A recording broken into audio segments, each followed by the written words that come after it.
Hi students, good morning. मैं आज आपके लिए हमारे फिजिक्स का स्टैंडर्ड 10 का चैप्टर नंबर 9 जो है लाइट, उसमें जो रे डायग्राम है वो रे डायग्राम के हिसाब से कैसे रे डायग्राम बोर्ड में पूछी जाती है और रे डायग्राम में से किस तरीके से इसके आंसर्स लिखने हैं वो मैं आपको इस वीडियो में बताने जा रहा हूं। और कंपलसरी बोर्ड की एग्जाम में हमको रे डायग्राम पूछी ही जाएगी।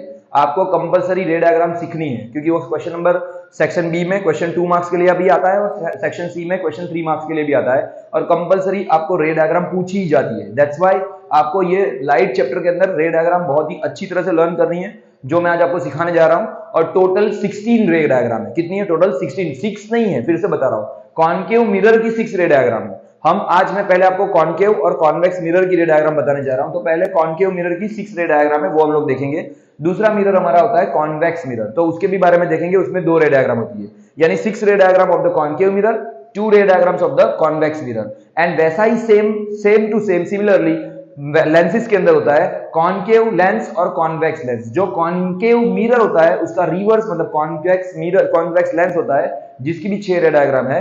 और जैसे ही कॉन्वेक्स मिरर की 2 रे डायग्राम है, वैसा ही सेम आपको कॉन्केव लेंस में 2 रे डायग्राम और मतलब 6 + 2 और 6 + 2 टोटल 8 + 8 16 रे डायग्राम आएगी। और इसमें से बोर्ड के अंदर कम से कम 1 या 2 रे डायग्राम पूछी ही जाती है, 100% आती है। दैट्स व्हाई हम लोग यहाँ पर देखेंगे कि रे डायग्राम कैसे शो करते हैं। ठीक है, अब मैं आपको बताने जा रहा हूँ कि रे डायग्राम के अंदर किस तरीके से शो करेंगे। पहले रे डायग्राम शुरू करने से पहले मैं आपको यहाँ पर शो करने जा रहा हूँ कि क्या कॉन्केव मिरर की प्रॉपर्टीज क्या होती है, वो पहले देख लेते हैं। जैसे कि मैं यहाँ पे एक बताने जा रहा हूँ, ये है कॉन्केव मिरर। अब देखो, मैंने जैसे यहाँ पे ड्राइंग किया तो this is not a concave mirror, ये खाली एक लाइन है। हमको कंपलसरी बोर्ड में ज्यादातर स्टूडेंट्स इसमें मिस्टेक करते हैं। ज्यादातर स्टूडेंट्स क्या करते हैं, पूरी की पूरी रे डायग्राम ड्रॉ करते हैं, सब कुछ अच्छी तरह से मेहनत करते हैं, लेकिन यहां पर ये लाइनिंग करना भूल जाते हैं। या लाइनिंग करना भूलते नहीं है, पर उनको इसमें लेजीपन लगता है, आलस आती है करने में। लेकिन मैं आपको एक बात बता दूं कि अगर बोर्ड की एग्जाम में अगर आपने लाइनिंग नहीं की है, आपको मार्क्स नहीं मिलेंगे। Because of it will not clear कि आपने कॉन्केव मिरर ड्रॉ किया है या कॉन्वेक्स मिरर ड्रॉ किया है। ठीक है, तो पहले हमको क्या करना है, मिरर जो यानी हमने बता दिया ये हो गया कॉन्केव मिरर, क्योंकि इसका कर्व्ड इनवर्ड है। जैसे मैं बता दूं, ऐसे कर्व्ड इनवर्ड है, जैसे ये कर्व्ड इनवर्ड होगा तो हर इनवर्ड कर्व होता है वो कॉन्केव मिरर होता है। स्फेरिकल मिरर में जो कर्व्ड इनवर्ड होता है, this is known as the concave mirror. ठीक है, अब मैं आपको बताने जा रहा हूं कि कॉन्केव मिरर में क्या होता है। सबसे पहले हमको पता है कि कॉन्केव मिरर में एक प्रिंसिपल एक्सिस होती है, जो मिडल से हम लोग लाइन ड्रॉ करते हैं, this is known as the principal axis. यहां पर जहां पर स्ट्राइक होती है लाइन कॉन्केव मिरर के ऊपर, this known as the pole, हम लोग इसको पोल P बोलेंगे, this is the pole. And यहां पर आएगा फोकल लेंथ, ये हमारी फोकल लेंथ है। जितनी हमने फोकल लेंथ दी है, आपको इसको स्केल से डायग्राम ड्रॉ करना है, इसको प्रोटेक्टर से ड्रॉ करना है। सुनना मेरी बात, मैं क्या बता रहा हूं। रे डायग्राम को कंपलसरी आपको पेंसिल से ड्रॉ करना है, use the pencil only, use the scale and use the protractor. आपको प्रोटेक्टर को भी लेना है साथ में। प्रोटेक्टर लोगे तो प्रोटेक्टर से अच्छी तरह से बन पाएगा। ठीक है, प्रोटेक्टर कैसा होता है, जैसे हमको पता है कि इस तरीके से हमारा प्रोटेक्टर होता है, जिसमें हमको इस तरीके से डिग्री दिखाते हैं, 0 होती है, यहाँ पे 180 होती है, यहाँ पे 90 होती है। तो ये वाला प्रोटेक्टर है, 10 रुपीज का मिलता है। अगर आपके पास नहीं है तो उसको पहले परचेज कर लेना। ठीक है, और स्केल खुद की रखनी है। ओके, हम लोग देखेंगे यहाँ पे FP यानी कि ये फोकस है। यहां पर आएगा सेंटर ऑफ कर्वेचर, यानी जहां पर ये जितना FP है, मान लो कि हमने ये लिया 1.5 सेंटीमीटर। अगर ये मेजरमेंट आपने 1.5 सेंटीमीटर लिया तो यहां पर भी आपको 1.5 सेंटीमीटर ही दूसरा लेना है। इन शॉर्ट, C से लेके P का डिस्टेंस यानी कि CP का जो डिस्टेंस होता है वो FP के डिस्टेंस से डबल लेना है। यानी कि अगर आपने 1.5 लिया तो ये भी 1.5, अगर आपने 1 लिया तो इसको भी 1 लो, अगर यहाँ पे 2 लिया तो इसको भी 2 लो। इन शॉर्ट डबल करना है, ये याद रखना आप लोग। ठीक है, अब हम लोग आते हैं पहले कॉन्केव मिरर के अंदर क्या सेट होता है, कॉन्केव मिरर की क्या प्रॉपर्टीज है। सबसे पहली प्रॉपर्टी ये है कि कॉन्केव मिरर में अगर आने वाली इंसिडेंट रे, सुनना, आने वाली इंसिडेंट रे, कॉन्केव मिरर में जो इंसिडेंट रे पास होती है, जो प्रिंसिपल एक्सिस के पैरेलल पास होती है, this is the principal axis. ये प्रिंसिपल एक्सिस के पैरेलल आने वाली रे यहां से टकरा के F में से बाउंस बैक होती है।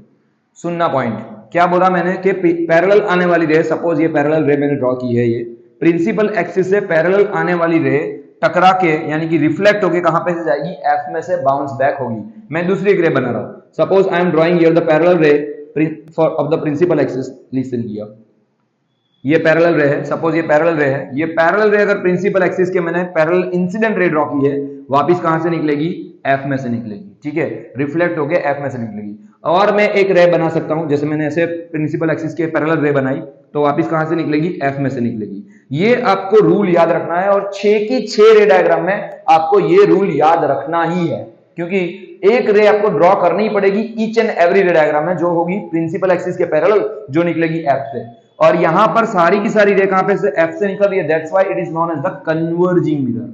इस मिरर का नाम क्या है, कन्वर्जिंग मिरर, क्योंकि एक पॉइंट पे ये फोकस करता है, एक पॉइंट पे ये फोकस करते हैं। दूसरा पॉइंट, अगर मान लो कि कोई रे अगर एफ से आती है, कोई रे अगर एफ से इस तरीके से आती है, इंसिडेंट होती है, तो वो रे एफ से निकल के पैरेलल होके वापस जाएगी। पहला नियम, पहला लॉ क्या बताया, क्या पहली प्रॉपर्टी क्या बताई मैंने, कि जो प्रिंसिपल एक्सिस से पैरेलल रे आती है वो एफ में से निकलती है। दूसरा पॉइंट, अगर कोई एफ में से आने वाली इंसिडेंट रे है तो पैरेलल होके बाहर निकलेगी। क्या होगा, इंसिडेंट रे अगर एफ से निकलती है तो पैरेलल होके आउट होगी, ठीक है। और तीसरा लॉ, अगर मान लो यहां पे हमने सी ड्रॉ किया है, तो सी से आने वाली रे, सपोज मान लो कि यहां से मैं एक सी से रे ड्रॉ कर रहा हूं, तो सी से आने वाली रे वहां से ही टकरा के वही रे से वापस जाएगी। सी से आने वाली रे यानी सी के ऊपर से निकलने वाली रे सी में से ही बाउंस बैक होगी। बस ये 3 लॉ के ऊपर हमारे 6 के 6 रे डायग्राम हमको सीखने हैं। So I am showing you the first ray diagram of that. पहले मैं आपको फर्स्ट रे डायग्राम शो करने जा रहा हूं। Now the first ray diagram I am drawing here. आपकी टेक्स्ट बुक में भी दिया है, एनसीईआरटी की अगर टेक्स्ट बुक देखो तो एनसीईआरटी की टेक्स्ट बुक में पेज नंबर 138, पेज नंबर 138 पे आप देखोगे तो आपको एक पूरा सा टेबल का चार्ट बना के दिया है। और पेज नंबर 140 ओपन करोगे तो वहां पर आपको इसकी रे डायग्राम ड्रॉ करके दी है।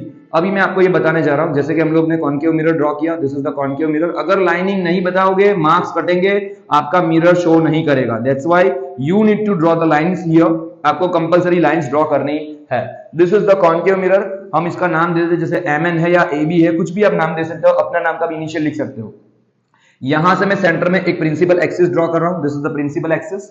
और यहाँ पे क्या होगा, जहां पे स्ट्राइक करेगी, दिस इज पोल। यहाँ पे हम लोग ले रहे हैं, यहाँ पे एफ ले रहे हैं। सपोज मैंने जितना एफ लिया है, मान लो ये 1.5 सेंटीमीटर है, तो मुझे सी बी कहां पे करना है, 1.5 सेंटीमीटर के आसपास करना है। मतलब जितना एफ है उतना ही आपको यहाँ पे सी का डिस्टेंस करना है। सपोज मान लो ये सी का डिस्टेंस यहाँ पे एक्जेक्टली इस तरीके से सेट किया है, ठीक है। This is the centre of curvature, this is the centre of curvature, this is focus. अब हम लोग यहाँ पे से आगे बढ़ते हैं। फर्स्ट रे डायग्राम में क्या था, फर्स्ट रे डायग्राम इज कि भाई position of the object at infinity, position of the object at infinity. या आप अगर टेक्स्ट बुक ओपन करोगे तो आपको समझ में आ जाएगा। टेक्स्ट बुक में ऑलरेडी पेज नंबर 138 पे लिखा हुआ है। ओके, सो अगर ऑब्जेक्ट को हम लोग प्लेस करते हैं, और दूसरा point, object is always placed at the left side. Always हमको लेफ्ट साइड में ही ऑब्जेक्ट को रखना है। अब मैं बताने जा रहा हूं, मान लो कि इंफिनिटी है, मतलब काफी दूर है। अब इंफिनिटी के कोई एग्जांपल बताएंगे, सर आपने रे डायग्राम तो दोरोगे, लेकिन ड्रॉ करोगे, लेकिन हमको एक एग्जांपल दो कि रे डायग्राम में इंफिनिटी पे कौन सी ऑब्जेक्ट दिखती है और हमको इसकी इमेज छोटी सी दिखती है।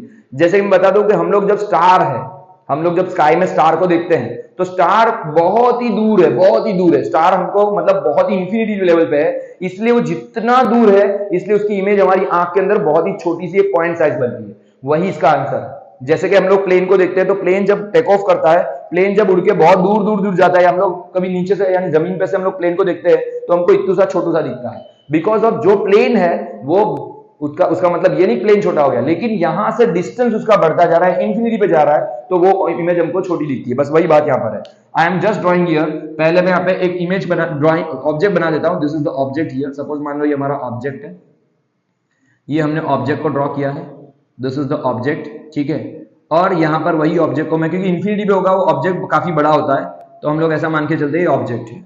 अब मैंने क्या पॉइंट बोला था, पहला वाला रे डायग्राम में कॉन्केव मिरर का एक लॉ ऐसा है कि अगर प्रिंसिपल एक्सिस से पैरेलल आने वाली रे, तो वही हमको ड्रॉ करनी है सबसे पहले, प्रिंसिपल एक्सिस से पैरेलल आने वाली रे। तो मैंने पहले एक पैरेलल रे, इंसिडेंट रे पास की है मैंने, तो पैरेलल रे मैंने बता दी है प्रिंसिपल एक्सिस से कहां से निकलेगी, स्ट्राइक होने के बाद, रिफ्लेक्ट होने के बाद एफ से निकलेगी।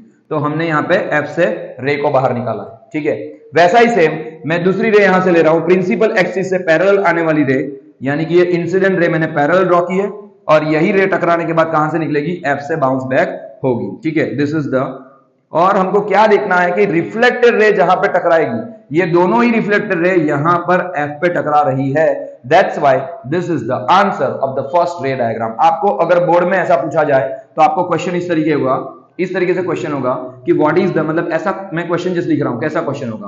क्वेश्चन इज दैट, क्वेश्चन ऐसा हो सकता है कि भाई if you have the concave mirror, आपके पास अगर कॉनकेव मिरर है, if you have the concave mirror, ठीक है, and you observed the object, you observed the object at infinity, क्या लिखा है? at infinity। आपको एक को कौन सा मिरर दिया है? आपको कॉनकेव मिरर दे दिया है, कॉनकेव मिरर है। दूसरा क्या है? Position of the object, object की पोजीशन क्या है? इंफिनिटी पे, मतलब पहला प्रे डायग्राम आपका सेट हो गया। आपको ऐसा क्वेश्चन में पूछा होगा find the position then size and nature of the image, find the position, size and nature of image। ये आपको क्वेश्चन दिया होगा, आपको इसका आंसर सेट करना है। So I am writing here the answer. आपको आंसर कैसे लिखना है? ये क्वेश्चन था कि आपके पास कॉनकेव मिरर है और ऑब्जेक्ट की पोजीशन कहां पे? इंफिनिटी पे है। आपको इमेज के 3 आंसर बनाने हैं, जो मैं यहां पे आपका आंसर लिखने जा रहा हूं। तो कैसे आंसर लिखेंगे? सिर्फ 2 मार्क में अगर क्वेश्चन पूछा जाए तो इस तरीके करेंगे। पहले रे डायग्राम ड्रॉ करेंगे, रे डायग्राम ड्रॉ करने के बाद हमको लिखना है पहला पॉइंट, पोजीशन ऑफ ऑब्जेक्ट। क्या लिखेंगे हम लोग? Position of object. Position of object क्या था? At infinity. कहां पे है? At infinity. तो position of object at infinity. Number 2 क्या आएगा आंसर? हमको अभी क्या मिला? Position of image. क्या मिला? Position of image. इमेज की पोजीशन कहां पे मिल रही है? तो हमको इमेज मिल रही है एफ पे। कहां पे मिलेगी? एफ पे। तो हम लोग लिखेंगे एट एफ, या लिख सकते हो एट फोकस। क्या लिखेंगे हम लोग? एट एफ, या लिखेंगे एट फोकस। ठीक है, this is the focus. Then हमको ऐसा आंसर आएगा भाई, साइज ऑफ द इमेज। क्या पूछा था? Size of the image, size of image. तो साइज कितनी मिल रही है हमको? बिल्कुल सी छोटी सी। हम लोग जब स्टार को देखते हैं, बहुत इंफिनिटी पे स्काई में स्टार को देखते हैं, तो स्टार की इमेज हमारी आंख में बिल्कुल पॉइंट साइज बनती है, because it's too much high, too much infinity पे है, दैट्स व्हाई। तो साइज ऑफ द इमेज क्या आएगी यहाँ पे? Point size. क्या आएगी? Size of the image is point size. जैसे हम लोग स्काई के अंदर स्टार को देखते हैं, पॉइंट साइज। एंड क्या लिखेंगे हम लोग? वेरी मच स्मॉल, यानी वेरी या हाईली डायमिनिश्ड लिखेंगे। क्या लिखेंगे इसको? हाईली डायमिनिश्ड, मतलब बहुत ही छोटी होती है। क्या होती है? बहुत ही छोटी होती है। उसका मतलब ये नहीं कि ऑब्जेक्ट छोटा है, ऑब्जेक्ट तो बड़ा ही है। Then last question, last point यहां पे आएगा नेचर ऑफ इमेज। क्या आएगा? Nature of image. तो इमेज की नेचर क्या होती है? ज्यादातर जनरली कॉनकेव मिरर में बनने वाली मिरर की इमेज, कॉनकेव मिरर में जो भी ऑब्जेक्ट की इमेज बनती है वो हमेशा रियल एंड इन्वर्टेड होती ही है। रियल एंड इन्वर्टेड जनरली बोल रहा हूं मैं, सब केसेस में नहीं, पर जनरली रियल एंड इन्वर्टेड होती है। Okay, so now this is the first ray diagram. आपने हमको देखा है, हमने ये दिखा है कि फर्स्ट रे डायग्राम हमारा ये कंप्लीट हो गया है। अगेन आई एम थोड़ा सा मैं ब्रीफ कर देता हूं कि फर्स्ट रे डायग्राम में क्या था। अगर मान लो कि ऑब्जेक्ट एट इंफिनिटी है, तो हम क्या करेंगे? ऑब्जेक्ट को इंफिनिटी पे ड्रॉ करने के लिए सबसे पहले हम लोग कॉनकेव मिरर को ड्रॉ किया। कॉनकेव मिरर में लाइनिंग करनी जरूरी है। देन प्रिंसिपल एक्सिस हमने ड्रॉ की है। प्रिंसिपल एक्सिस में यहाँ पे पोल है, देन ये फोकस है, देन सेंटर ऑफ कर्वेचर है। ठीक है, अब हम क्या करेंगे? यहां से प्रिंसिपल एक्सिस के पैरेलल में एक रे पास करेंगे, इंसिडेंट रे। वो क्या होगी? टकरा के एफ में से निकलेगी। वही हम लोग प्रिंसिपल एक्सिस मतलब दूसरा पैरेलल रे ड्रॉ कर रहे हैं, वो भी एफ में से निकलेगी। जो जहां पे स्ट्राइक करेगी वो हमारा मेन पॉइंट आएगा। तो यहां पर हमारा आंसर है position of the object is infinity, position of the image is at focus, then position मतलब size of the image is point size, and highly diminished, nature of the image is real and inverted. Now we are going to the second ray diagram.